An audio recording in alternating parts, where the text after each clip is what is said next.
Eto, magandang balita. Anak ng PBA player na si RJ Hazul, nagpapakilala na rin sa basketball. Eligible kaya sa Batang Gilas Under 16. Samantala, RHJ, bakit kinakabahan para sa Game 6 ng PBA Finals?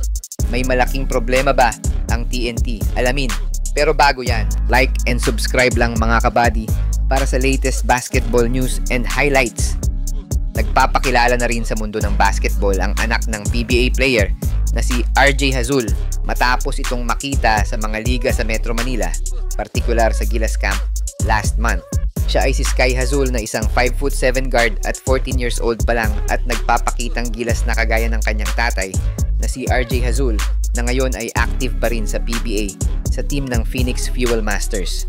Sa kasalukuyan, naglalaro siya para sa Ateneo de Manila University bilang bahagi ng kanilang junior varsity team.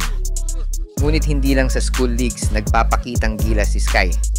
Kamakailan lang ay nakita na rin siyang sumasali sa iba't ibang amateur leagues. Patunay na seryoso siya sa kanyang pangarap na maging pro player balang araw. Isa sa mga matagal ng pangarap ng kanyang ama, si RJ Hazul, ay ang makita ang anak na maglaro para sa Batang Gilas at sa hinaharap makapasok sa Gilas Pilipinas upang irepresenta ang bansa sa international basketball. Sa dedikasyon at husay na ipinapakita ni Sky, mukhang hindi malabo na matupad ang pangarap niyang ito. Narito ang ilan sa mga highlights ni Sky Hazul from Ateneo de Manila University.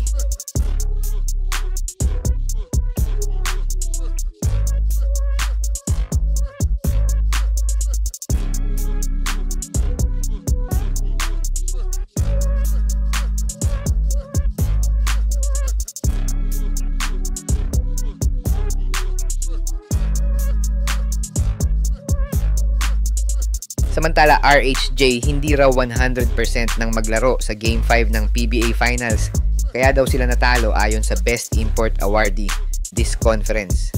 Matagal na nga raw iniinda ni RHJ ang kanyang hamstring injury simula pa nung semifinals against Rain or Shine, at ngayong finals lang din daw ito nagpaparamdam.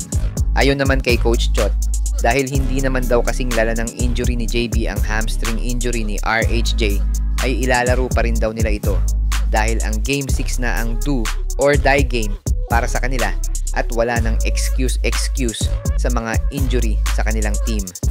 Ayon naman sa ilang Ginebra fans, ay maganda lang ang naging depensa ni na Stephen Holt at Jamie Malonzo sa ex-NBA player, kaya naman nalimitahan nila ito sa 19 points sa Game 5. Abangan na lang natin kung makakabawi ang TNT Tropang Giga sa Game 6.